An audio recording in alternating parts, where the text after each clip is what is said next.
Hello po mga best! For today's video po, papakita ko nga po pala sa inyo ang aming gagamiting na BC sa darating na breeding season. Mainam din po kasi mga best na nabibigyan natin ang ating mga BC ng magandang patuka at mga vitamins. Tulad na lang po nitong subok na po namin pagdating sa aming mga BC. Ang El Toro at Bitmin Pro 357. Ginagamit nga po pala namin ito mga best pang maintenance. Once a week po sila parehas, magkaibang araw lang po ang pagbibigay. Hindi po sabay At eto din po mga best ang gamit namin sa conditioning. Malaking bagay nga po pala mga best na naaalagaan natin ng mabuti ang ating mga BC.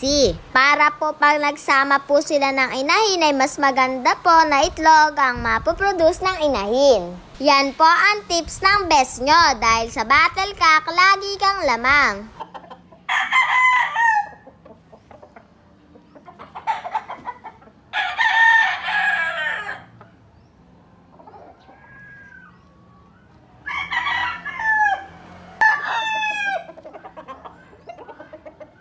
Hanggang sa muli ang inyong munting handler. Thank you po. God bless. Pasensya na po, minamalat ako.